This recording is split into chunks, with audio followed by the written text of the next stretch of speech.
Hello everyone, सभी को जोहार। चलिए आज का क्लास हम लोग स्टार्ट करते हैं। आपको ध्यान होगा कि हम लोग पिछला 2 क्लास से हम लोग सोशल साइंस का आपका सिविक्स का पोर्शन स्टार्ट किए हैं। सोशल साइंस हम लोग का जितना जल्दी से जल्दी हो सकता है हम लोग को ख़त्म करना है। जैसा कि आपको पता है कि हम लोग का एग्जाम जल्दी से होने ही वाला है, बहुत ज़्यादा उसमें टाइम ज़्यादा लगने वाला है नहीं। अभी हम लोग के पास ये बहुत अच्छा फ्री वाला टाइम है जिसमें हम लोग जितना ज़्यादा से ज़्यादा पोर्शन हो सकता है कंप्लीट कर लें। बाकी फिर बाद में कुछ हल्का फुल्का चेंजेस होगा तो उसको फिर हम अपने सुविधा के अनुसार से उसको चेंज कर लेंगे, लेकिन हम लोग का जो बेसिक जो आपका है उस सबको देखना ही पड़ेगा। तो हम आपको ध्यान में होगा कि हम लोग आपका सोशल साइंस हम लोग पढ़ रहे थे। सोशल साइंस में आपको ध्यान में होगा आज के क्लास में हम लोग को स्टेट गवर्नेंस पढ़ना, मतलब स्टेट गवर्नमेंट हम लोग को पढ़ना है। ठीक है, आपके यहाँ पे ध्यान में है कि हम लोग यहाँ पे पॉलिटिकल साइंस आपका जिसको हम लोग नागरिक शास्त्र बोलते हैं वो मेनली हम लोग स्टार्ट किए हैं। इसमें हम लोग कौन कौन से चीजों को देख लिए हैं तो आपको ध्यान में होगा कौन कौन सी चीजों को हम लोग देख चुके हैं। एक हम लोग बहुत अच्छे तरीके से हम लोग का पूरा कॉन्स्टिट्यूशन देख चुके हैं। कॉन्स्टिट्यूशन में हम लोग के पास में जो आखिर कब बना है, कैसे बना है, कौन कौन सा समिति था, कौन कौन सा डेट है, कौन सा व्यक्ति इंपॉर्टेंट है, वो सब चीज जितना था वो हम लोग एक प्रकार से बहुत अच्छे तरीके से देख चुके हैं। जितना हम आपको बताएं वो मोर देन इनफ है, उसके अलावा आपको बहुत ज्यादा करने की आवश्यकता नहीं है। उसके अलावा क्या देखिए, उसके अलावा जब हम लोग कॉन्स्टिट्यूशन देख रहे थे उसी कॉन्स्टिट्यूशन में ही आपको ध्यान में होगा कि हम लोग आपका पार्ट वन पूरा देख चुके हैं। पार्ट वन में क्या था, पार्ट वन में आपको पता है कि आपका यूनियन एंड इट्स टेरिटरी था, है ना, कि आपका संघ और उसका क्षेत्र जितना होता है उसमें, जिसको हम क्या बोले थे, इसको हम आपको बोले थे आर्टिकल 1 से लेके 4 तक है ना। उसके बाद हम लोग देखे थे पार्ट टू में क्या था, तो पार्ट टू में हम आपको बताए थे सिटीजनशिप था, है ना, को ध्यान में होगा सिटीजनशिप था। सिटीजनशिप क्या था, आर्टिकल 5 से लेके 11 तक। उसके अलावा हम लोग पार्ट 3 को देखे थे बहुत अच्छे तरीके से। पार्ट 3 में क्या था, आपका फंडामेंटल राइट था, है ना। फंडामेंटल राइट के लिए कौन कौन सा आर्टिकल आपको ध्यान में रखना है, तो हम आपको बताए थे 12 से लेके 35 तक। इस 12 से लेके 35 के बीच में जो जो इंपॉर्टेंट आर्टिकल था वो इंपॉर्टेंट आर्टिकल्स हम आपको पहले बता चुके हैं, है ना। उसके अलावा क्या हम लोग देखें, उसके अलावा हम लोग आपका 4 देखे, है ना, पार्ट 4 देखे। पार्ट 4 में क्या था आपका, पार्ट 4 में हम आपको बताए थे डीपीएसपी था, है ना, directive principle of state policy वाला चीज था आपका। इसमें कौन सा आर्टिकल है, तो आर्टिकल नंबर 36 से लेके आर्टिकल नंबर 51 तक आपको यहां पे देखने के लिए मिलता है। उसके अलावा क्या देखे हम लोग, उसके अलावा आपका 4A देखे। 4A में क्या था, 4A में है आपका फंडामेंटल ड्यूटी, है ना, फंडामेंटल ड्यूटी। और फंडामेंटल ड्यूटी के लिए क्या आर्टिकल था, तो आपको ध्यान में होगा आर्टिकल 51A, है ना। इसको कब जोड़ा गया है, इसको जोड़ा गया था आपका 42nd कॉन्स्टिट्यूशनल अमेंडमेंट 1976 से तो ये सब चीजें, कुछ चीजों को हम लोग पहले देख चुके हैं। तो हम लोग का एक तो कॉन्स्टिट्यूशन हो चुका है, उसके अलावा हम लोग fundamental right and fundamental duty इन दोनों को भी हम लोग देख चुके हैं। आज के क्लास में हम लोग कोशिश जितना हम लोग को कंप्लीट हो पाए स्टेट गवर्नमेंट का जितना भी चीज है उसको हम लोग कोशिश करेंगे आज समाप्त कर लेने का। ठीक है, तो चलिए बिना देरी के हुए हम लोग स्टार्ट करते हैं। उम्मीद है इससे पहले वाला जितना क्लासेस था आप लोग सारा अटेंड किए होंगे, जो जो चीज था उसमें आप लोग देख चुके होंगे। ठीक है, और आपको एक और चीज ध्यान में रखना है कि बहुत सारा आर्टिकल है। जैसे यहीं पे अगर देखें तो हम लोग कितना देख लिए, हम लोग 51 आर्टिकल को हम लोग देख चुके हैं, लेकिन आपको ध्यान में रखना है 51 के 51 याद नहीं रखना है। जो जो इंपॉर्टेंट हम आपको बताए हैं बस उतना ही याद रखिएगा, और कम से कम ये सीक्वेंस याद रखिएगा, पार्ट 1 में क्या है, पार्ट 2 में क्या है, पार्ट 3 में क्या है, 4A में क्या है। अब आपका आता है आपका पार्ट 5, है ना, पार्ट 5। पार्ट 5 का क्या बात करता है, तो पार्ट 5 बात करता है आपका यूनियन का मतलब कि आपका संघ के बारे में बात करता है। जो हम लोग देखते हैं ना केंद्र सरकार, उस केंद्र सरकार का बात कौन करता है, तो उस केंद्र सरकार का बात करता है आपका पार्ट 5। ठीक है, तो पार्ट 5 ध्यान में रहेगा। पार्ट 5 कहां से कहां तक है आपका, तो आपको ध्यान में रखना है इसका आर्टिकल क्या है, तो इसका आर्टिकल आपका 52 से लेके 151 तक, है ना। तो ये थोड़ा सा आप केवल आर्टिकल ध्यान में रखिए कि अच्छा 52 से लेके 151 जो है वो किसका बात करता है, आपका संघ के बारे में बात करता है। ये संघ के बारे में कि भाई संघ में राष्ट्रपति आते हैं, है ना, उसके अलावा आपका प्रधानमंत्री आता है, मंत्री परिषद आता है, राज्यसभा आता है, लोकसभा आता है। इन सभी का काम क्या है, क्या क्या पावर्स इसके पास में दी हुई है, तो ये सारा चीज आपको यहीं पे मिलता है। तो ये थोड़ा सा आप ध्यान में रखिएगा। इसी में आपका क्या आता है, तो इसी में आपका सुप्रीम कोर्ट भी आपको ध्यान रखना है, सुप्रीम कोर्ट भी इसी के अंदर आता है। उसके बाद हमको मिलता है पार्ट नंबर 6। ठीक है, पार्ट नंबर 6 किसका बात करता है, तो पार्ट नंबर 6 जो है वो बात करता है आपका स्टेट का, आपका राज्य का बात करता है। और ये जो राज्य वाला है इसमें आपको ध्यान में रखना है ये कहां से स्टार्ट होगा, ये आर्टिकल 152 से लेके 237 तक ये इसका बात करता है। तो कम से कम ये ध्यान में रखिएगा कि अगर इसका फायदा क्या होता है, इसका फायदा सिंपल से ये होता है कि मान के चलते हैं अगर आपसे पूछ दे कि भाई प्रधान क्या बोलते हैं, अगर मान के चलते हैं आपसे पूछ दे कि राज्यपाल है ना, गवर्नर का क्या आर्टिकल है, और उसमें अगर मान के चलते हैं 4 ऑप्शन दे दे कि भाई कुछ भी दे दे, मान के चलते हैं कि 10 दे दे, 15 दे दे, 16 दे दे, और आपका एक मान के चलते हैं इसमें से कहीं पे बीच का दे दे, तो उससे क्या होगा, उससे कम से कम आपको ये पता चल जाए कि ये तीनों तो पक्का नहीं होने वाला है ना। तो इससे कम से कम आपकी एक आइडिया आपको मिल जाएगा। तो इसलिए हम आपको बोल रहे हैं कम से कम पार्ट वाला जितना चीज है, जितना हम आपको पार्ट बताएं, पार्ट नंबर अभी तक हम 6 पार्ट आपको बता चुके हैं, वो 6 पार्ट और उसके आर्टिकल्स ध्यान में रखना है। 6 पार्ट बिल्कुल आसान सा है, बहुत ज्यादा मुश्किल नहीं है। एक बार हम लोग उसको रिवाइज कर ले, एक बार रिवाइज कर लें क्या, चलिए एक बार उसको रिवाइज कर लेते हैं हम लोग, ठीक है। यहां तक याद है, एक बार बता दीजिएगा, समझ में आ रहा है क्लास? रीना हमको दिख रही है क्लास में, आपको समझ में आ रहा है? इसमें कोई दिक्कत तो नहीं है? यहां से इससे पहले वाला क्लासेस जितना हम करवाए उसमें कोई दिक्कत तो नहीं है? एक बार हमको बता दीजिएगा, एक बार हम रिवाइज करवा देते हैं आपको, ठीक है। पहला हम क्या बोले आपको, पार्ट 1 आपको बोले हैं, है ना। पार्ट 1 का आर्टिकल क्या है, ये किस चीज का बात कर रहा है, तो यूनियन एंड इट्स टेरिटरी का बात कर रहा है, ठीक है। ये कहां से कहां तक है, तो इसका आर्टिकल था आपका आर्टिकल 1 से लेके 4, ठीक है। उसके अलावा हम आपको क्या बोले हैं, आपको बोले हैं हम पार्ट 2। पार्ट 2 किस चीज का बात करता है, आपका सिटीजनशिप का बात करता है, कौन कौन नागरिक होंगे, कौन कौन नागरिक नहीं होंगे। इसका आर्टिकल क्या है, तो इसका आर्टिकल आपका 5 से लेके 11 तक है। उसके अलावा आपको दिखता है पार्ट नंबर 3। पार्ट नंबर 3 क्या है, तो ये है आपका फंडामेंटल राइट। फंडामेंटल राइट है आपका 12 से लेके आपका 35 तक। उसके बाद आपको मिलता है पार्ट 4। पार्ट 4 क्या है आपका, डीपीएसपी है ना, राज्य के नीति निर्देशक तत्व है। ये कहां से कहां तक है, तो आपको ध्यान में होगा 36 से लेके 51 तक है। उसके अलावा हम लोग देखिए आपका क्या, उसके अलावा हम आपका देखें 4A किस चीज का बात करता है, आपका फंडामेंटल ड्यूटी का बात करता है। ये कहां से कहां तक है, तो आपको ध्यान में होगा 51A, केवल एक जो आर्टिकल है वो इसका बात करता है। उसके अलावा क्या आपको ध्यान में रखना है, उसके अलावा हम आपको बोले हैं part 5, part number 5। Part number 5 कहां से स्टार्ट होता है, तो आपको ध्यान में रखना है आर्टिकल 52 से लेके 151 तक, ये जो है ये है आपका पार्ट 5। और इसके बाद पार्ट 6 जो है ये आपका 152 से आगे 237 तक ही आगे जाएगा, ठीक है। तो ये कम से कम इतना जो हम आपको बताएं, इसको कम से कम आप थोड़ा सा ध्यान में रखने का आप कोशिश करिएगा कि भाई ये तो कम से कम ध्यान में रहे ही, ठीक है।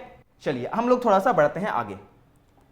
अब जब हम बात आपका राज्य सरकार का, तो राज्य सरकार का आखिर काम क्या होता है, सबसे पहले तो हम लोग देखते हैं कि भाई ये सरकार क्या होता है। तो आपको ध्यान में होगा कि किसी भी जगह पे शासन करने के लिए, किसी भी जगह को संप्रभुता, किसी भी राज्य के लिए, किसी भी राज्य के लिए, किसी भी स्टेट के लिए, किसी भी देश के बनने के लिए क्या चीज की आवश्यकता होती है, तो 4 की आवश्यकता।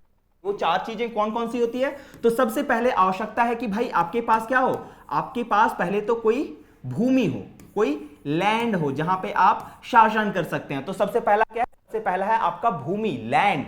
दूसरा किस चीज का बात करता है, दूसरा बात करता है कि इस भूमि में रहने के क्या चाहिए, इस भूमि में रहने के लिए आपको चाहिए लोग, है ना। आपको चाहिए क्या, आपको चाहिए लोग, पीपल चाहिए। पीपल के बाद में क्या चाहिए आपको, आपको चाहिए यहां पे इन दोनों को संभालने के लिए आपको चाहिए एक गवर्नमेंट। और उसके बाद जो चौथा चीज आता है वो क्या है, तो आपको ये जो गवर्नमेंट है, उसके अलावा ये जो सरकार है, ये क्या होना चाहिए, तो ये सोवरेंट होना चाहिए, ठीक है। यहां पे सोवरेनिटी होना चाहिए, मतलब इसको संप्रभु होना चाहिए। संप्रभु का हम आपको मतलब बताएं, जबकि ये जो सरकार है ये अपने डिसीजन स्वयं ले पाए, इसको अपने डिसीजन लेने के लिए किसी बाहर से किसी का भी सलाह का आपका आवश्यकता ना पड़े, किसी का भी इन्फ्लुएंस में ये काम ना करे। तो ये क्या, ये एक प्रकार का ऐसा चीज है जो क्या करता है, लोगों को और उसके अलावा उसके जितना भी उसका जो क्षेत्र है उस क्षेत्र को वो कंट्रोल करने का काम करता है, वहां पे अराजकता ना आ जाए, वहां पे अनार्की ना आ जाए, इस चीज के लिए सरकार वहां पे काम करता है, अपने लोगों का भलाई के लिए काम करता है। ये जब भलाई का बात करता है तो ये जो सरकार है, ये जो किसी भी जगह का जो गवर्नमेंट होता है, इसका 3 अंग होता है ना, इसका 3 अंग है। कौन कौन सा 3 अंग है, तो सबसे पहला होता है आपका लेजिस्लेचर, ठीक है। लेजिस्लेचर होता है जिसको हम लोग क्या बोलते हैं, जिसको हम लोग बोलते हैं विधायिका, ठीक है, जिसको हम क्या बोलते हैं, विधायिका बोलते हैं, है ना। इसको हम लोग आगे देखेंगे ठीक से, बस हम आपको थोड़ा सा शॉर्ट में समराइज कर दे रहे हैं।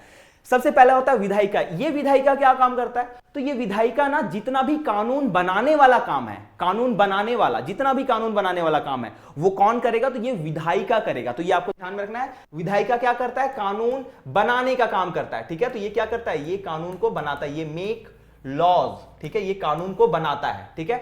अब कानून को बनाने में कौन कौन आता है, तो आपको ध्यान में होगा कानून को बनाने में कौन कौन आता है। हमारे देश का कभी भी कानून बनने वाला है, किसी प्रकार का अगर कानून बनने वाला तो उसको कौन बनाता है, उसको बनाने के लिए है हमारे पास में लोकसभा और राज्यसभा, है ना। अगर सबसे पहले मान के चलते हैं किसी प्रकार का कानून बनाना, मान के चलते हैं ये कानून ये बनाना है कि भाई देश में सभी लोग जो है ना वो सुबह सुबह उठ के मान के चलते हैं सुबह सुबह उठ के नहा के ही घर से बाहर निकलेंगे, मान के चलते हैं ऐसा कोई कानून बन रहा है, ऐसा कोई भी कानून बन रहा है किसी प्रकार का, हम आपको एग्जांपल दे रहे हैं, मान के चलते हैं ऐसा कानून बन रहा है कि भाई सुबह उठ के आपको नहाना है, कंपलसरी है।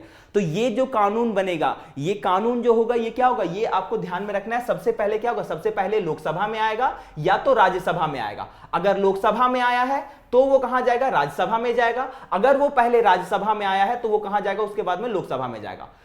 लोकसभा और राज्यसभा जब दोनों जगह से जब ये पास हो जाएगा तब ये कहां जाएगा, तब ये हमारे प्रेसिडेंट के पास जाएगा, है ना, हमारे राष्ट्रपति के पास में जाएगा। जब राष्ट्रपति इसके ऊपर में सिग्नेचर कर देंगे तो ये क्या हो जाएगा, साइन हो जाएगा। अब क्या हो चुका है ये कि हमारा संविधान मतलब हमारा कानून बन चुका है। कानून ये बना है कि सुबह सुबह सभी कोई नहा के ही घर से बाहर निकलेंगे। ये कानून अब क्या हो चुका है, बन चुका है। अब इसको क्या होगा, ये कानून तो बन गया है, इस कानून को लागू भी तो करवाना है ना। मान के चलते घर में ये कानून बन जाता है हम लोगों की, भाई अपना बर्तन सब कोई घर में खुद से धोएगा, है ना। मान के चलते जो भी खाना खाएगा अपना बर्तन खुद से धोएगा।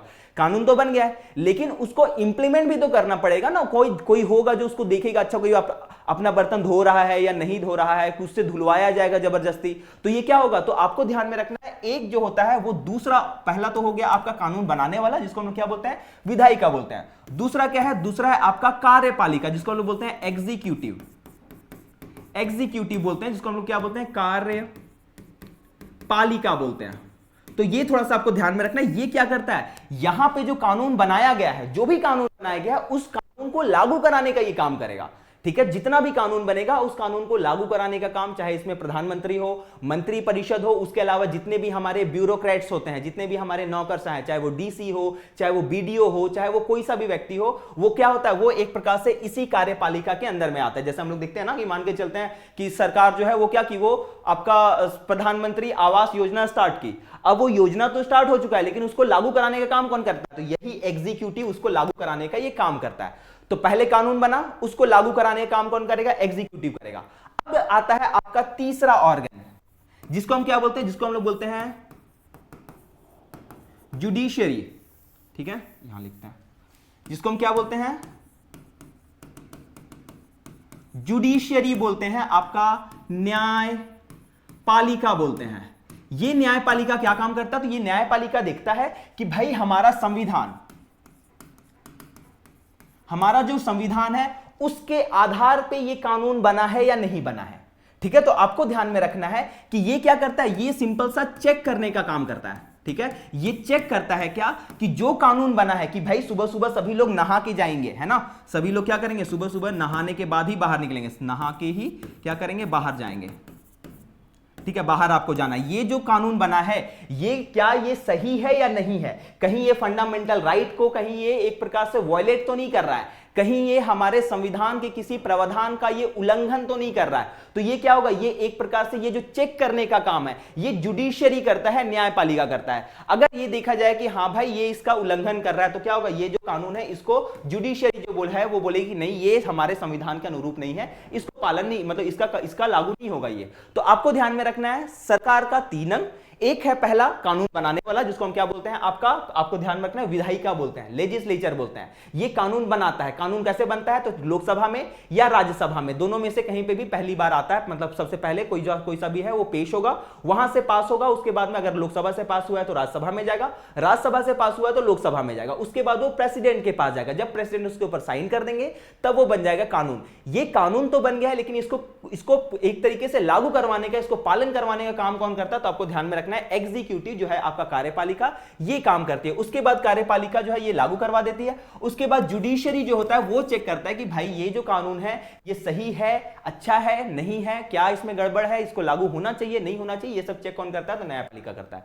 तो सरकार के 3 अंग इसी प्रकार से इसी प्रकार से आपका जो राज्य सरकार है, ये हम केंद्र सरकार का बात कर रहे थे, इससे पहले जो प्रेसिडेंट का बात किए हैं, है ना, या फिर लोकसभा राज्यसभा, ये तो कहां होता है, ये तो केंद्र में होता है। लेकिन अब हम लोग बात करेंगे राज्य का, है ना, हम लोग बात करते हैं आपका स्टेट गवर्नमेंट का। अब स्टेट गवर्नमेंट में क्या होता है, स्टेट गवर्नमेंट में भी सेम, सबसे पहला क्या होगा, लेजिस्लेचर होगा, दूसरा क्या होगा, एग्जीक्यूटिव होगा, और तीसरा क्या होगा, जुडिशरी होगा। ठीक है, आपका लेजिस्लेचर का काम क्या, कानून बनाने का। यहां कानून कौन बनाएगा, तो यहां पे कानून बनाती है विधानसभा, है ना। सबसे पहले यहां पे कानून कौन बनाता है, यहां विधानसभा बनाती है कानून। ये जो विधानसभा है, बहुत सारे राज्यों में क्या है, बहुत सारे राज्यों में, हमारे राज्य टोटल कितने हैं, टोटल 28 राज्य हैं, 28 राज्य हैं। इस 28 राज्य में से ना केवल 6 राज्य हैं जहां पे 2 सदन है, जहां पे 2 सदन है। उसके अलावा जितने भी 22 राज्य बचे ना, इन 22 राज्यों में क्या है, 1 सदन है। अब इसका मतलब क्या है भाई, इसका मतलब यह है कि जहां पे 1 सदन है, जहां पे है आपका 1 सदन, ठीक है, 1 सदन है, वहां पे क्या है, वहां पे केवल एक है, क्या है वहां पे केवल है आपका विधान सभा है। ठीक है, वहां पे केवल विधानसभा है।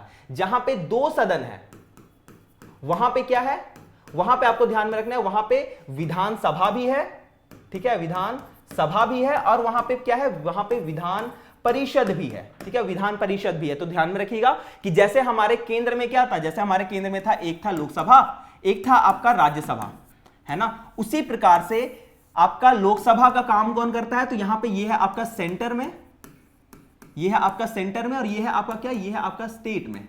ठीक है, सेंटर में क्या, लोकसभा और राज्यसभा, स्टेट में सेम क्या होगा, यहां पे विधान सभा होगा, और यहां पे विधान परिषद होगा, है ना, विधान परिषद होगा। ये विधान परिषद के बारे में थोड़ा सा हम लोग देखेंगे, ये किन 6 राज्यों में, उसको हम लोग याद करेंगे अच्छे तरीके से। उसको थोड़ा सा आपको बहुत ज्यादा मुश्किल वाला चीज नहीं, इसको ध्यान से देखिएगा थोड़ा सा। ठीक है, तो ये थोड़ा सा याद रखिएगा कि यहां पे क्या होगा, यहां पे अगर जहां पे 1 सदन है, जिस राज्य में विधान परिषद है ही नहीं, वहां पे क्या होगा, सबसे पहले विधानसभा में जाएगा कानून, कोई सा भी जो कानून है, ये क्या होगा, सबसे पहले विधानसभा में जाएगा। विधानसभा से जैसे ही पास होगा, वो क्या होगा, वो गवर्नर के पास जाएगा, है ना। वहां पे क्या था, वहां पे केंद्र में क्या था, ये राष्ट्रपति के पास जाता था, यहां क्या होगा, गवर्नर के पास जाएगा। गवर्नर इसके ऊपर में जैसे ही साइन करेगा, ये क्या होगा, कानून बन जाएगा। जहां पे आपका विधान परिषद भी है, वहां पे क्या होगा, सबसे पहले जाएगा विधानसभा में या तो विधान परिषद में। अगर विधानसभा में गया है तो उसके बाद वो जाएगा विधान परिषद में। अगर पहले विधान परिषद में आया तो उसके बाद कहां जाएगा, वो विधानसभा में जाएगा। जब ये दोनों जगह जाके आपका पास हो चुका है, जब दोनों जगह से, तब ये कहां जाएगा, तब दोबारा ये कहां जाएगा, तब ये दोबारा जाएगा गवर्नर के पास में। गवर्नर इसके ऊपर साइन करेंगे और ये की क्या बन जाएगा, ये आपका कानून बन जाएगा। उसके अलावा आपको ध्यान में एग्जीक्यूटिव, एग्जीक्यूटिव वही हम आपको बोले जो आपको कानून को पालन करवाने का काम करेगा। तो एग्जीक्यूटिव में कौन आएगा, तो यहां पे आएगा आपका सीएम प्लस मिनिस्टर्स। ठीक है, जितने भी मिनिस्टर्स होंगे वो, प्लस जितने भी ब्यूरोक्रेट्स होंगे, ठीक है, जितने भी ब्यूरोक्रेट्स होंगे वो सब इसके अंदर में आएंगे। उसके बाद यहां पे जुडिशरी, सेम आपका कौन होगा, यहां पे हाई कोर्ट मेनली इसका काम करेगा। तो इसको थोड़ा सा ध्यान में रखिएगा कि भाई ये 3 अंग होते हैं किसी भी राज्य से, मतलब किसी भी सरकार के 3 अंग होते हैं, आपका लेजिस्लेचर, एग्जीक्यूटिव और जुडिशरी। ठीक है, आपका विधान क्या बोलते हैं, आपका विधायिका, कार्यपालिका और न्यायपालिका। ठीक है, विधायिका में कौन कौन आता है, न्यायपालिका में कौन कौन आता है, और आपका क्या बोलते हैं, कार्यपालिका में कौन कौन आता है। इसको थोड़ा सा ध्यान में रखिएगा, आसान है, ज्यादा मुश्किल तो नहीं है इसमें। चलिए अब हम लोग थोड़ा सा आगे बढ़ने का काम करते हैं। ध्यान में रखना है स्टेट गवर्नमेंट का आर्टिकल क्या है, ये पार्ट 6 है ना, पार्ट 6 है, और आर्टिकल क्या है, 152 से 237 तक। ठीक है, इसको हम लोग देख चुके हैं। अब हम लोग आते हैं थोड़ा सा यहां पे कि भाई ये है क्या। आपको ये पता है कि हमारा जो देश है वो क्या है, वो आपको पता है कि भाई वो क्या है, वो एक प्रकार से संघीय क्षेत्र देश है ना, जिसको हम लोग बोलते हैं आपका फेडरल गवर्नमेंट बोलते हैं ना, फेडरल गवर्नमेंट बोलते हैं, जिसको हम लोग बोलते हैं आपका संघीय ढांचा बोलते हैं। ठीक है, संघीय ढांचा बोलते हैं। ये जो फेडरल गवर्नमेंट है, आप बताइए हमको कि भाई हम लोग ये फेडरल सरकार हम लोग कहां से लिए हैं, है ना, federal form of government, federal form of government या फिर सरकार का संघीय ढांचा हम लोग किस देश से लिए हैं, ये हमको बताइएगा। हम लोग इस चीज के बारे में पहले क्लासेस में डिस्कस कर चुके हैं। आपको ध्यान में ये रखना है कि ये जो फेडरल गवर्नमेंट है, ये जो संघीय ढांचा है, ये क्या होता है, यहां पे आपका होता है कि जो शक्ति होता है, जो भी पावर्स है, वो क्या होता है, वो अलग अलग पार्ट्स में डिवाइडेड होता है। सारा का सारा शक्ति एक व्यक्ति के पास में नहीं होता है। सभी चीजों के ऊपर में कानून एक व्यक्ति नहीं बना सकता। तो यहां पे क्या होता है, यहां पे हम लोग मेनली जब हमारा संविधान बना था तो ये दो स्टेजेस में था। सबसे पहले क्या होता है आपका सेंटर, उसके बाद क्या होता है, उसके बाद होता है आपका स्टेट, है ना। बाद में आपको पता है कि बाद में फिर इसको क्या किया गया, बाद में इसको लोकल गवर्नमेंट में भी आपका ऐड कर दिया गया, जिसमें आपको पता है पंचायत होता है और आपका म्युनिसिपैलिटी होता है। तो आपको ध्यान में रखना है कि संघीय ढांचा में क्या है, केंद्र और राज्य। अभी हम लोग क्या बोलते हैं, ये क्या बोलते हैं, लोकल सरकार को थोड़ा साइड में ही रखते हैं, उसको हम लोग बाद में देखेंगे, ठीक है। तो हमारा क्या है संघीय ढांचा में दो चीज, सेंटर और स्टेट। हम आपको बताए थे कि आपके पास में टोटल 12 अनुसूचियां हैं, है ना। 12 अनुसूची होता है, 12 शेड्यूल है आपके संविधान में, टोटल 12 शेड्यूल है। इस 12 शेड्यूल में जो 7वां नंबर का शेड्यूल है, 7 शेड्यूल जो है, 7 शेड्यूल जो है, ये किस चीज का बात करता है, ये बात करता है कि भाई क्या होगा सिंपल सा सेंटर लिस्ट होगा। सेंटर, इसके बारे में लास्ट क्लास में हम लोग बात किए थे, सेंटर लिस्ट है। उसके बाद है आपका स्टेट लिस्ट है। उसके बाद आपका कॉन्करेंट लिस्ट है, जिसको हम लोग क्या बोलते हैं, जिसको हम लोग समावर्ती सूची बोलते हैं। इसमें क्या था, अगर जो जिस चीज के बारे में सेंटर लिस्ट में लिखा हुआ है, उस चीज के बारे में कानून कौन बनाएगा, सारा का सारा, इसमें जितना भी चीज लिखा हुआ है, इसमें संचार लिखा हुआ है, इसमें रक्षा लिखा हुआ है, इसमें विज्ञान लिखा हुआ है, इन सभी चीजों के ऊपर में कानून कौन बनाएगा, तो इन सभी चीजों के ऊपर में कानून बनाएगा सेंटर। उसके बाद आपको मिलता है स्टेट। स्टेट लिस्ट में जितना भी चीज लिखा हुआ है उसके ऊपर में कानून कौन बनाएगा, तो उसके ऊपर में कानून बनाएगा जो भी राज्य सरकार होता है हमारा, वो कानून बनाएगा। चाहे वो पुलिस हो, चाहे वो आपका स्वास्थ्य हो, चाहे वो आपका प्रशासन हो, वो सब चीजों के ऊपर कौन बनाएगा, स्टेट बनाएगा। उसके बाद आपको मिलता है कंकरेंट लिस्ट, जिसको हम क्या बोलते हैं, समावर्ती सूची बोलते हैं। इस कंकरेंट लिस्ट के ऊपर में कानून कौन बनाएगा, तो इसमें सेंटर भी बना सकता है, स्टेट भी बना सकता है। आपको ध्यान में रखना है कि सेंटर और स्टेट दोनों यहां पे कानून बना सकते हैं, लेकिन ऐसा कोई चीज बन जाए जिसमें कि दोनों का कानून एक दूसरे के सामने खड़ा हो जाए। मतलब कि मान के चलते हैं कि ऐसा कानून आपका क्या बोलते हैं, सेंटर ये कानून बनाया है कि भाई रोज नहाना है ना, और स्टेट ये कानून बना दिया है कि रोज नहीं नहाना है। मान के चलते हैं, एग्जांपल आपको हम दे रहे हैं, अगर ऐसा कोई कानून बन गया तो क्या होगा, दोनों एक प्रकार से कंफ्लिक्ट कर रहा है। अब अगर ये कंफ्लिक्ट करेगा तो किसका बात माना जाएगा, तो आपको ध्यान में रखना है कि यहां पे हमारे देश में क्या है, हमारे देश में किसी का जवाब नहीं आया। आपको हम क्या बोले थे कि ये जो फेडरल सरकार है, ये कहां से हम लोग लिए, ये हम कनाडा से लिए हैं, है ना। हम लोग कहां से लिए, ये कनाडा से लिए हैं। कनाडा से क्या लिए, संघीय सरकार लिए हैं, जहां पे क्या होता है, जहां पे आपको ध्यान में रखना है कि केंद्र जो है ये क्या होता है, ये पावरफुल होता है। अब अगर केंद्र पावरफुल है तो आपको ध्यान में होगा, अगर केंद्र और राज्य के बीच में कभी भी कोई कंफ्लिक्ट होगा तो किसका बात को माना जाएगा, तो पक्का ये किसका बात का माना जाएगा, तो आपका केंद्र का बात माना जाएगा, स्टेट का जो होगा वो बात नहीं माना जाएगा। तो इस चीज को ध्यान में रखिएगा। उसके अलावा हम लोग थोड़ा सा रेसिड्यूरी के बारे में बात किए थे, आपका अपशिष्ट शक्तियों का बात किए थे। अपशिष्ट शक्ति क्या थी, तो वैसी चीज जिसके बारे में ना तो आपका केंद्र सूची में, ना राज्य सूची में, ना समावर्ती सूची में, कहीं पे भी किसी भी चीज में कहीं पे भी इसका मेंशन नहीं है, कहीं पे भी लिखा हुआ नहीं है। जैसे हम आपको बताए थे कि जो साइबर क्राइम होता है, जो फ्रॉड होता है ना, फोन से आपका क्या बोलते हैं, आपके साथ में फ्रॉड हो गया, आपके साथ में हैक कर लिया गया आपका अकाउंट, क्या ये जब हमारा संविधान बन रहा था तब क्या ये समस्या थी, ऑब्वियसली फोन था ही नहीं, तो ये समस्या तो रहेगा ही नहीं। तो क्या हुआ, ये नया प्रकार का समस्या आ गया। ये अब अगर कोई नया प्रकार का समस्या आएगा तो उसके ऊपर में कानून कौन बना सकता है, तो आपका ये यहां पे आपका केंद्र बनाएगा, जिसके बारे में ना तो कि आपका केंद्र सूची में लिखा हुआ है, ना राज्य सूची में, ना समावर्ती सूची में। तो इसके ऊपर में कानून कौन बनाएगा, तो आपका जो भी आपका क्या बोलते हैं इसको केंद्र सरकार होगा वो बनाएगा। इसी को क्या बोलते हैं, इसी को हम लोग बोलते हैं अपशिष्ट शक्ति। तो इसको थोड़ा सा आप ध्यान में रखिएगा, ठीक है। यहां देखिए कहां थे हम लोग थे यहां पे, ठीक है। केंद्र और राज्य के बीच में क्या किया गया है, शक्तियों का विभाजन किया गया है। कौन सा शेड्यूल है, ये शेड्यूल 7 है ना, 7वां जो अनुसूची है वो केंद्र और राज्य के बीच में शक्तियों का विभाजन का बात करता है। उसके अलावा आपको ध्यान रखना कि हमारे देश में कुल 28 राज्य और 8 केंद्र शासित प्रदेश हैं। भारत क्या है, भारत एक संप्रभु देश है। संप्रभु का मतलब आपको पहले बता चुके हैं, जो कि अपने डिसीजंस स्वयं ले सकता है, वो किसी और के ऊपर में अपने डिसीजंस के लिए वो बाध्य नहीं है। मेरे लिए कोई और डिसीजंस नहीं लेगा, हम संप्रभु अगर हैं तो हम अपने डिसीजन स्वयं लेंगे। तो ये क्या, भारत एक संप्रभु देश है। उसके अलावा धर्मनिरपेक्ष की भारत में कोई भी एक धर्म नहीं है, आप जिस धर्म को भी मानना चाहते हैं वो मान सकते हैं, सरकार किसी भी धर्म को मानती नहीं है, ठीक है। उसके बाद अलावा क्या है, उसके अलावा आपका लोकतांत्रिक तो है ही लोकतांत्रिक तरीके से चुना जाता है। और गणराज्य का मतलब आपको पता है, हम आपको पहले बता चुके हैं, गणराज्य उसको बोलते हैं, रिपब्लिक उसको बोलते हैं जहां पे जो हेड ऑफ द स्टेट होता है, जो राज्य का जो मुख्य व्यक्ति होता है, उसका चुनाव कौन करता है? तो उसका चुनाव जनता के द्वारा किया जाता है। ठीक है, तो हमारे देश का सबसे ऊपर वाला, सबसे उच्च व्यक्ति कौन है? राष्ट्रपति है। क्या राष्ट्रपति का बेटा ही राष्ट्रपति बनता है या बेटी ही राष्ट्रपति बनती है? तो ऐसा तो नहीं है, उसको चुना जाता है। तो वैसे देश जहां पे आपका राष्ट्रपति का चुनाव होता हो उसको हम क्या बोलते हैं? उसको हम गणराज्य बोलते हैं, आपका रिपब्लिक फॉर्म ऑफ गवर्नमेंट बोलते हैं।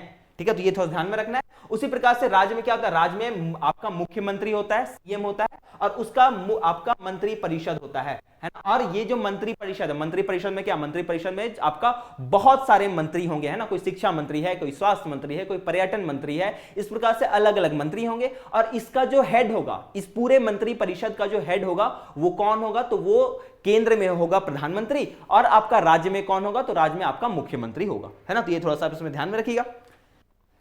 राज्यपाल राज्य का संवैधानिक प्रमुख होता है। अब इस संवैधानिक प्रमुख का मतलब क्या है?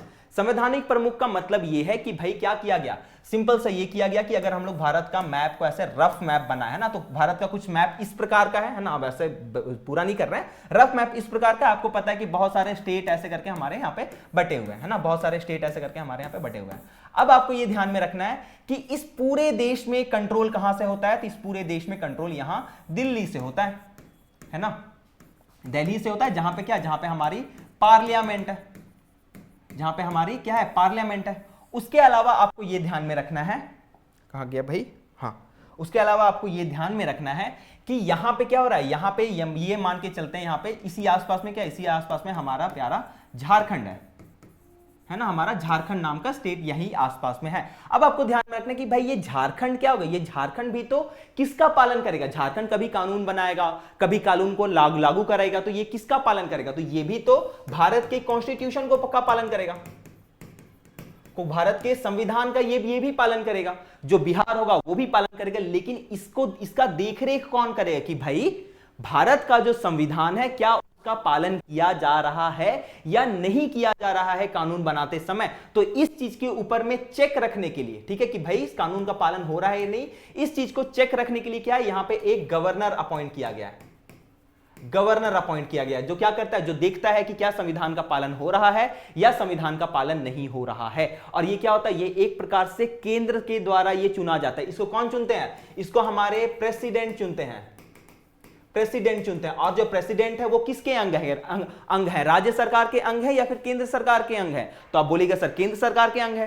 तो क्या है? एक प्रकार से केंद्र सरकार राज्य सरकार के ऊपर में कंट्रोल रखती है, वो चेक करती है कि काम सही से हो रहा है, नहीं हो रहा है, मेरा जो काम है उसको ठीक तरीके से कर रही है सरकार या नहीं कर रही है। तो ये सबका चेक रखने का काम कौन करता है? तो ये आपका केंद्र सरकार करता है। राज्यों के ऊपर में निगरानी रखने का काम केंद्र सरकार का करता है। किसके थ्रू करता है? तो ये गवर्नर के थ्रू करता है। ठीक है, तो ये आपको ध्यान में रखना है। राज्य का अगर संवैधानिक प्रमुख पूछे, किसी भी राज्य का संवैधानिक प्रमुख कौन होता है? तो वो होता है आपका गवर्नर। तो इस चीज को भी थोड़ा सा आप ध्यान में रखिएगा।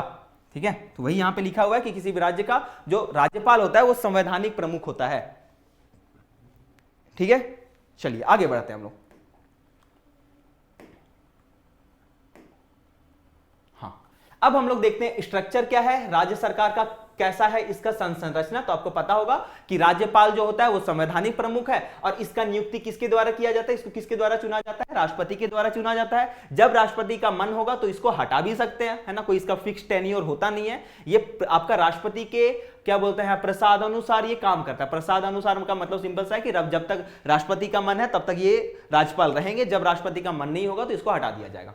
ठीक है, मुख्यमंत्री राज्य का वास्तविक कार्यकारी प्रमुख होता है। जो मुख्यमंत्री होता है, जो रियल जो हेड है ना। अगर संवैधानिक हेड आपसे पूछे तो राज्य का संवैधानिक हेड कौन है? राज्यपाल है। अगर पूछे कि वास्तविक राज्य का प्रमुख कौन होता है, कार्यकारी प्रमुख कौन होता है, तो वो कौन होता है? तो आपका मुख्यमंत्री होता है। इस चीज को भी थोड़ा सा ध्यान में रखिएगा। मंत्री परिषद की नियुक्ति, है ना। अब हम लोग क्या देखें? हम लोग ये देखें कि भाई बहुत सारे मंत्री होते हैं, है ना, बहुत सारे मंत्री हैं। और इन मंत्रियों का हेड कौन है? इन मंत्रियों का हेड है सीएम। ये सीएम क्या होता है? ये सीएम आपको ध्यान में रखना है गवर्नर। गवर्नर क्या होता है? गवर्नर सीएम को चुनता है ना। गवर्नर जो होता है वो सीएम को शपथ दिलाता है, किसको क्या बोलते हैं, किसको सरकार बनाने के लिए बुलाना है, ये सब आपका तय कौन करता है? गवर्नर तय करता है। और गवर्नर जो है वो सीएम का नियुक्ति करेगा और सीएम की सलाह पे, है ना, गवर्नर जो है वो सीएम की सलाह पे किसको नियुक्त करेगा, तो वो नियुक्त करता है जितना भी मंत्री परिषद होता है उसको। तो ये भी थोड़ा सा ध्यान रखिए कि यहां पे क्या होता है, यहां पे एक प्रकार से इसका सीएम का सलाह लिया जाता है जब भी मंत्री परिषद को चुना जाता है। तो वही यहां पे लिखा हुआ है कि मंत्री परिषद का जो नियुक्ति होगा वो राज्यपाल करेगा, किसके द्वारा, तो मुख्यमंत्री की सलाह पर इसका नियुक्ति किया जाता है। तो अगर आपसे पूछे कि मुख्यमंत्री की सलाह पे किसका नियुक्ति किया जाता है, तो आपका क्या बोलते हैं, मंत्री परिषद का नियुक्ति किया जाता है राज्यपाल के द्वारा। ठीक है, आसान सा चीज है, बहुत ज्यादा मुश्किल नहीं है ना। राज्य का जो कार्यपालिका है ना, 133 के अनुसार राज्यपाल में निहित होता है। मतलब कि राज्य के अंदर में जितना भी काम होगा वो सब क्या होगा, वो सब राज्यपाल के नाम पे ही होगा। राज्यपाल भले नहीं करेगा लेकिन राज्यपाल के नाम पे ही वो काम करेगा। तो अगर पूछे कि राज्य का क्या बोलते हैं नाम मात्र प्रमुख कौन होता है, तो राज्य का नाम मात्र प्रमुख या फिर संवैधानिक प्रमुख अगर आपसे पूछे तो ये होंगे राज्यपाल। अगर पूछे वास्तविक कौन है तो ये होंगे सीएम। तो काम कर कौन रहा है, सीएम कर रहा है, लेकिन किसके नाम पे कर रहा है, तो गवर्नर के नाम पे ये किया जाता है। ठीक है, अधिकतर राज्यों में जो जितना भी जो सदन होता है वो क्या है, एक सदनीय विधानमंडल है ना। जो विधानमंडल है वो एक सदनीय होता है, केवल यहां पे विधानसभा होता है। लेकिन कुछ राज्य हैं जहां पे क्या होता है, जहां पे क्या बोलते हैं, जहां पे दो विधानमंडल होते हैं, जहां पे विधान परिषद भी होता है और विधानसभा भी होता है। अब ये कौन कौन से राज्य हैं, तो आपको ध्यान रखना है, ये टोटल 6 राज्य हैं। टोटल कितने राज्य हैं, 6 राज्य हैं। इन 6 राज्यों को हम लोग अभी यहां पे याद करेंगे। ठीक है, यहां पे याद करेंगे। सबसे पहले क्या है, सबसे पहले हम लोग सब आपका जेटेड का तैयारी कर रहे हैं, तो झारखंड उम्मीद कर रहे हैं ज्यादातर लोग झारखंड से होंगे, कोई नहीं भी होंगे तो ध्यान रखिएगा भाई, झारखंड का एग्जाम के लिए कर रहे हैं तो झारखंड के सबसे पहले पड़ोसी का नाम लेना। मतलब झारखंड का पड़ोसी अगर होगा तो सबसे पहले क्या आएगा, सबसे पहले कौन आएगा, सबसे पहले आएगा आपका बिहार, है ना। उसके बाद बिहार के जस्ट बाद कौन है, बिहार के आगे कौन है, तो बिहार के आगे या फिर झारखंड का ही अगर पड़ोसी देखा जाए तो आपको पता हो कि यूपी भी क्या है, यूपी भी झारखंड का पड़ोसी है।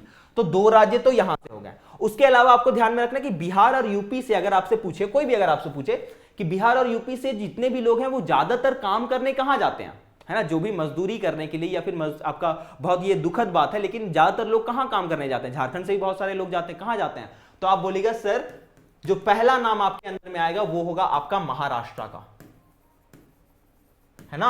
आएगा कि नहीं आएगा, आएगा।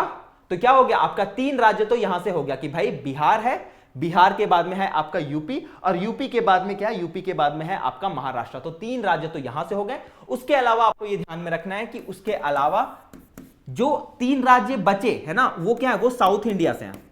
अब साउथ इंडिया से हैं तो सबसे पहले क्या होगा, सबसे पहले होगा आपका कर्नाटका। ठीक है, कर्नाटका है, और कर्नाटका के बाद में क्या है, कर्नाटका के बाद में है आपका आंध्रा, है ना, आंध्र प्रदेश।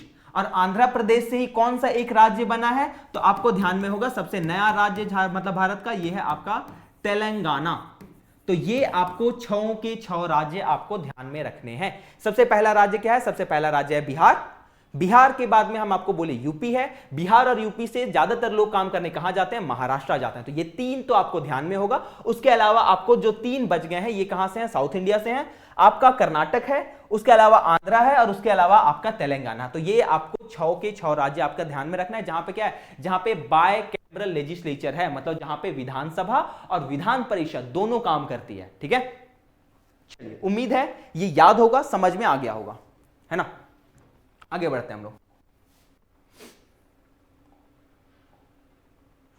हाँ, ये चीज तीनों के बारे में हम लोग बात कर चुके हैं। अच्छा, ये जो है आपका कोई भी राज्य सरकार होता है उसका कितना काम होता है, उसका टेन्योर कितना होता है, तो 5 साल का होता है। ये तो आपको पता ही है, बेसिक सा चीज है ये, है ना।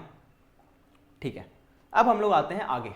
अब आते हैं कि भाई आखिर ये जो राज्य सरकार होता है, ये राज्य सरकार क्या काम करती है, क्या काम करती है ये राज्य सरकार। तो हम आपको हम बता चुके हैं कि 7वां जो अनुसूची है, उस 7वें अनुसूची में केंद्र सूची, राज्य सूची और समावर्ती सूची है। उसमें लिखा हुआ है कि आपको केंद्र सरकार क्या काम करेगी, राज्य सरकार क्या काम करेगी। तो यहां पर आपको ध्यान रखना है, सबसे पहले है आपका यूनियन लिस्ट है। यूनियन लिस्ट में क्या क्या आता है, रक्षा, जो कि पूरे देश का रक्षा करना। ऐसा नहीं है कि झारखंड जो है वो बोलेगा हम पूरे देश का रक्षा करेंगे, वो चीज पॉसिबल नहीं है। रक्षा का काम हमेशा कौन करेगा, केंद्र सरकार करेगा। उसके अलावा विदेश नीति है ना, कि भाई पाकिस्तान के साथ कैसा बिहेव करना है, अमेरिका के साथ कैसा रिश्ता रखना है, रशिया के साथ कैसा रिश्ता रखना है, ये सब तय कौन करता है, केंद्र सरकार करती है। उसके बाद जो मेरा करेंसी है, मेरा जो मुद्रा है, ऐसा हम थोड़ी बोल सकते हैं कि कोई जो क्या बोलते हैं, जो झारखंड है वो अपना एक नया प्रकार का नोट जारी किया है। क्या झारखंड का कोई अलग प्रकार का नोट होता है, नहीं। है ना, हम लोग का पूरा भारत में एक प्रकार का मुद्रा होता है। तो ये मुद्रा, ये सब जो चीज होता है, ये सब क्या होता है, ये सब चीज जो है ये सब आपका यूनियन लिस्ट में आता है, आपका संघ सूची में या फिर केंद्र सूची में आता है। उसके अलावा राज्य सूची, राज्य सूची में क्या आता है तो आपको हम बता चुके हैं पहले, आपका पुलिस का जो व्यवस्था है ना, जो आपका सुरक्षा का जो व्यवस्था है वो आपका इसी के अंदर आता है। उसके अलावा आपका सार्वजनिक स्वास्थ्य जो हेल्थ है, हेल्थ केयर जो है इसी के अंदर आता है। जो कृषि है ना, जो कृषि होता है वो सब भी इसी के अंदर में आता है। तो ये बहुत सारा और भी चीज है, लेकिन ध्यान में रखें कि इसके अंदर में ये सभी चीजें आती हैं। उसके अलावा कॉन्करेंट लिस्ट, कॉन्करेंट लिस्ट जो हम आपको पहले बता चुके हैं, समवर्ती सूची, वैसा जिसके ऊपर में केंद्र और राज्य दोनों मिलकर कानून बनाएंगे। उसमें कौन कौन सा चीज आएगा, तो चाहे वो शिक्षा, विवाह, आपराधिक कानून, ये सब चीज जो है, जैसे हम लोग करते हैं कि भाई क्या बोलते हैं, कौन किससे शादी करेगा, है ना, डिवोर्स का क्या नियम होगा, ये सब चीज तय करने का काम केंद्र सरकार का भी है और राज्य सरकार का भी है। उसके अलावा शिक्षा, एक इंपॉर्टेंट चीज आपको ध्यान में रखना है कि भाई एजुकेशन,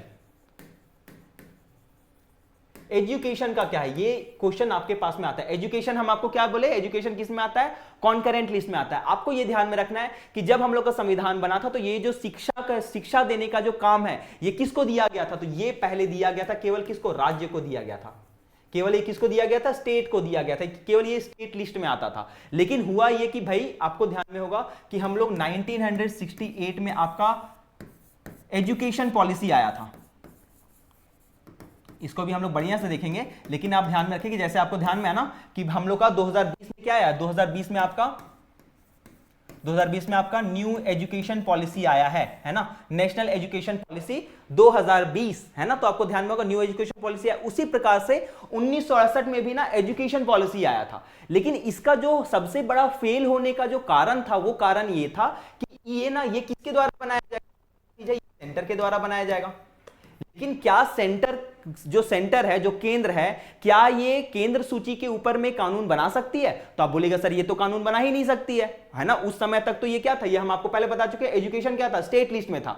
अब अगर स्टेट लिस्ट में है तो क्या यहां पे सेंटर कानून बनाएगा, सेंटर कानून बना ही नहीं सकता है। तो 1968 में आपका क्या हुआ था, एजुकेशन पॉलिसी आया था, ये बनाया गया था, लेकिन इसको कोई भी राज्य क्या करती, इसको लागू बहुत कम ही राज्य करती, इसको लागू करती ही नहीं है, इसको लागू किया ही नहीं जाता है। अब अगर लागू नहीं किया जाता तो ऑब्वियसली ये क्या होगा, एक प्रकार से फेलियर जैसा ये देखा जाता है। तो क्या हुआ, सिंपल से मतलब भारत सरकार को ये नीड हुआ, ये आवश्यकता हुआ कि पूरे देश में ना हमको एक प्रकार का शिक्षा नीति चाहिए। और अगर हमको पूरे देश में एक प्रकार का शिक्षा नीति चाहिए तो शिक्षा के ऊपर में कानून बनाने का अधिकार जो है वो किसके पास होना चाहिए, केंद्र सरकार के पास होना चाहिए। लेकिन आपको पता है कि भाई हमारे जो देश है वहां पे क्या, वहां पे आपको पता है कि जो सरकारी स्कूल का अगर हम बात करें, अगर हम गवर्नमेंट स्कूल का बात करें तो आपको क्या, आपको राज्य सरकार के स्कूल ज्यादा दिखते हैं या केंद्र सरकार के स्कूल ज्यादा दिखते हैं। आप बोलेगा सर राज्य सरकार के स्कूल ज्यादा दिखते हैं, तो सही में अगर देखा जाए जो जमीनी स्तर पे जो काम कर रहा है एजुकेशन के लिए वो तो राज्य सरकार है।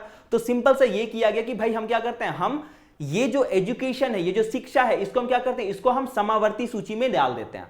तो उसके लिए क्या होता है, उसके लिए फिर आपको ध्यान में रखना है आपका 42वां 42nd कॉन्स्टिट्यूशनल अमेंडमेंट कब हुआ था, ये आपका 1976 में हुआ था।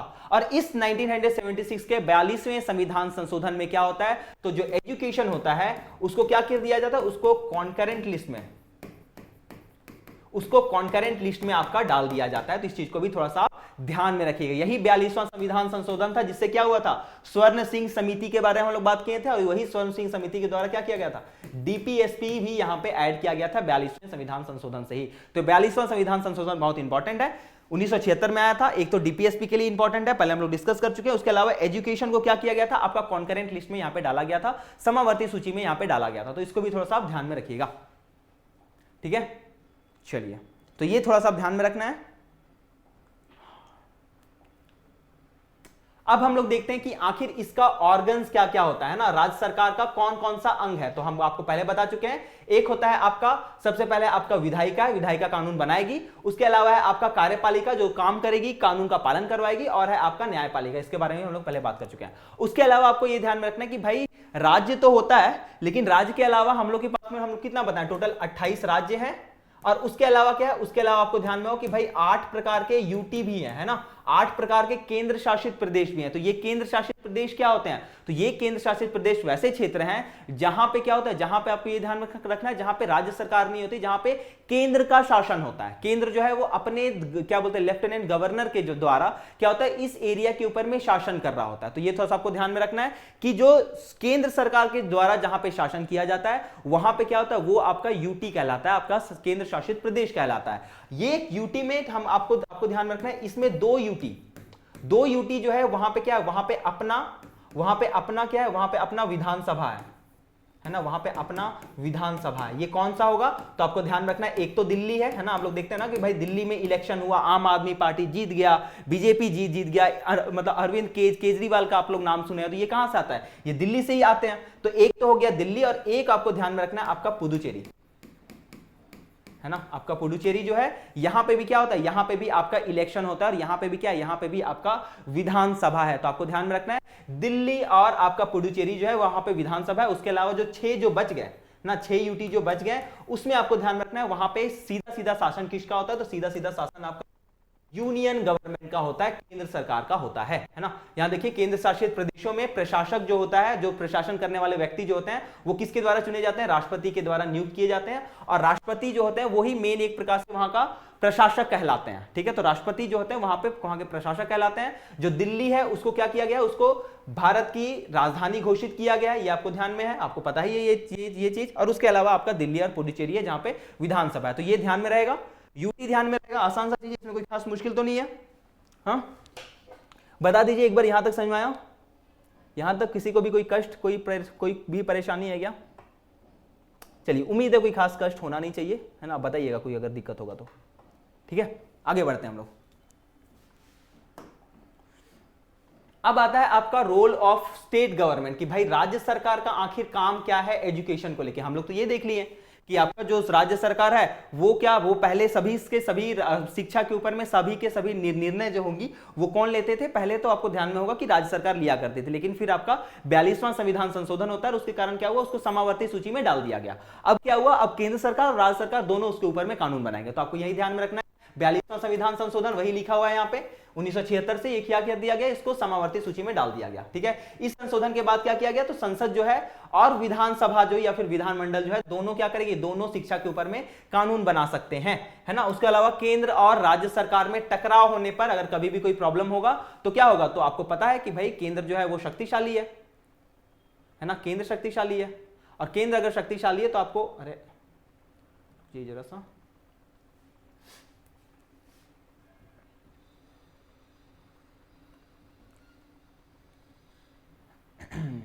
रुक जाइए, जरा सा रुक जाइए, थोड़ा सा फुल लग रहा है कि यहाँ तक थोड़ा सा हल्का फुल्का ये हैंग वैंग हो गया। रुकिए, कोई दिक्कत नहीं है। तो आपको ध्यान में रखना है कि यहाँ पे क्या हुआ, हम लोग 42nd कॉन्स्टिट्यूशनल अमेंडमेंट का बात कर चुके हैं। और क्या, और आपको ध्यान में रखना है कि भाई अगर मान के चलते हैं कि राज्य सरकार जो है वो काम तो कर नहीं रही है, एक प्रकार से वो एक प्रकार से उस कानून बनाने का तो काम नहीं कर रही है, लेकिन आपको ध्यान रखना है उस कानून से रिलेटेड उसके अलावा भी राज्य सरकार के बहुत सारे काम होते हैं। जैसे कि जितना भी राज्य सरकार में स्कूल है उसका एडमिनिस्ट्रेशन करना, उसमें क्या चीज पढ़ाया जाएगा, कौन कौन सा चीज पढ़ाया जाएगा। जैसे आपको पता है कि एनसीईआरटी का किताब तो चलता ही है, लेकिन राज्य सरकार अपनी किताबें भी आपका पब्लिश करवाती है। जैसे झारखंड में जेसीईआरटी है ना, एनसीईआरटी तो है ही, लेकिन जेसीईआरटी है जो कि किताब पब्लिश करता है। उसमें क्या पढ़ाना है, कुछ हल्का फुल्का चेंज करना है क्या, वो सब जो चीज है वो सब कौन तय करता है, तो वो सब आपको ध्यान में रखना है जरा सा। हाँ, तो वो सब जो है वो सब सीधा आपका ध्यान में रखना है, वो सब डिसाइड कौन करता है, तो राज्य सरकार करने का काम करता है। ठीक है, अच्छा ये जो था आपका 42वां संविधान संशोधन क्यों किया गया था, तो पूरे देश में एक प्रकार का शिक्षा हो पाए, है ना। ऐसा ना हो कि भाई बिहार में जो ग्रेजुएशन है वो 1 ही साल का है, झारखंड में ग्रेजुएशन 5 साल का है, कहीं और पे ग्रेजुएशन अलग टाइप का है, कहीं पे सभी जगह अलग अलग सिस्टम ना हो, इसके लिए क्या किया गया था, तो 42वां संविधान संशोधन लाया गया था। तो ये थोड़ा सा आपको ध्यान में रखना है। ठीक है, अब यहाँ पे क्या है, यहाँ पे आपका केंद्र सरकार का मेन काम क्या होता है, तो सॉरी राज्य सरकार का मेन काम क्या होता है, तो आपका राज्य स्तर पे से रिलेटेड जितना भी नीति है उसको लागू करना। एक तो नीति होगा उसको लागू लागू करने का ये काम है। उसके अलावा क्या है, ये सरकारी विद्यालय जितना भी सरकारी है, जो भी राज्य का जो विश्वविद्यालय है, जो आपको पता है ना, जैसे रांची यूनिवर्सिटी या फिर विनोबा भावे यूनिवर्सिटी या फिर सिद्धू कानू यूनिवर्सिटी, ये सब क्या है, ये सब आपको ध्यान में होगा, ये सब की राज्य सरकार के आपके यूनिवर्सिटीज हैं। तो इन सभी का प्रबंधन, इन सभी को थोड़ा पैसा वैसा देना, इन सभी का चेक वेक करना, ये सब काम किसका होता है, राज्य सरकार का। उसके अलावा राज्य सरकार होती है वो जितना भी शिक्षक का नियुक्ति है, टीचर का नियुक्ति होता है, वो सब जो है वो जितना भी आपका काम करने वाले जितने लोग हैं उनका नियुक्ति यही करती है। राज्य सरकार जो होता है वो क्या पढ़ाया जाएगा, पाठ्यक्रम में क्या होगा, पाठ्य पुस्तक जो होगा, वो सब ये चीज यहां पे निर्धारित करने का काम करती है। ये क्या आपको ध्यान में होगा कि आपका मिड डे मील का सुविधा है ना, आपको ध्यान में है ना कि आपका मिड डे मील का सुविधा कब स्टार्ट किया गया था, तो 2009 में राइट टू एजुकेशन को इंप्लीमेंट किया गया था। उसके अलावा उसके बाद में वहां पे मिड डे मील स्टार्ट किया गया था, आपको ध्यान है ना, आपको हम बताए थे कि भाई क्या था वो 86 कॉन्स्टिट्यूशनल अमेंडमेंट कब हुआ था, ये 2002 में हुआ था। इस 2002 की क्या बोलते हैं कॉन्स्टिट्यूशनल अमेंडमेंट में क्या हुआ था, तो आपको ध्यान में होगा कि राइट टू एजुकेशन आया था, और ये जो राइट टू एजुकेशन है इसको क्या किया गया था, इसको आर्टिकल 21A में जोड़ दिया गया था। ये क्या किया गया, इसको आपका फंडामेंटल राइट बनाया गया था। इसी को बाद में आपको ध्यान रखना है, इसको बाद में 2009 में ये फाइनली जाके एक प्रकार से आपका इंप्लीमेंट होता है, और यहीं पे आपका मिड डे मील का जो सुविधा है ये भी यहां पे स्टार्ट किया गया। तो ये जो मिड डे मील का सुविधा है, ये सब चलाने का काम जो है ये सब कौन करेगा, तो राज्य सरकार यहां पे काम करती है। ठीक है, उसके आपको ध्यान में रखना है कि राज्य सरकार जो है वो चेक करती रहती है कि भाई सही तरीके से पढ़ाई हो रहा है, गुणवत्ता के साथ पढ़ाई हो रहा है, नहीं हो रहा है, ये सभी चेक करने का काम किसका है, राज्य सरकार का। तो ये भी थोड़ा ध्यान में रखिएगा। उसके अलावा एक आपको ध्यान में है रखना है कि भाई हेल्थ भी आपको पता है, हेल्थ जो है आपका स्वास्थ्य जो है वो किसका सब्जेक्ट है, तो स्वास्थ्य आपका केवल राज्य सरकार का, वो केंद्र सरकार का नहीं है। हाँ, अगर कभी कोई वैसा महामारी आता है, कोविड जैसा कोई महामारी आता है, तो आपका केंद्र सरकार कोई नियम बना सकती है, लेकिन जो स्वास्थ्य से रिलेटेड जितना भी चीज है वो सारा का सारा राज्य सरकार के पास आता है। तो जितना हॉस्पिटल्स है वो सब चीज को चलाना है ना, जितना भी पानी है, प्रदूषण है, उन सभी चीज को सॉल्व करना, ये सब किसका काम है, ये सब आपका राज्य सरकार का काम है। जो हॉस्पिटल्स है उनका संचालन, उसमें डॉक्टर्स का सुविधा देखना, उसके अलावा आपको ध्यान में होगा भी इन सभी का आपका नियुक्ति करना, जितना भी डॉक्टर्स होंगे, नर्स होंगे, ये सब चीज को ध्यान में रखना, ये सब इसका काम है। जो भी बीमारी होता है जैसे डायरिया है, कैंसर है, एड्स है, इन सभी बीमारियों को भी खत्म करने का काम किसका होता है, तो राज्य सरकार का होता है। तो ये हम लोग आज के क्लास में राज्य सरकार को पूरी तरीके से कंप्लीट कर चुके हैं। ठीक है, तो उम्मीद है आज का क्लास बहुत अच्छे तरीके से समझ में आया होगा, आपको कुछ खास डाउट नहीं होना चाहिए। उम्मीद है अगर कोई खास डाउट होता है तो आप लोग मैसेज करिएगा, कमेंट करिएगा, आप लोग बताइएगा। ठीक है, उम्मीद है आज का क्लास यहाँ पे आपको समझ में आया होगा। सभी को थैंक यू, धन्यवाद सबको।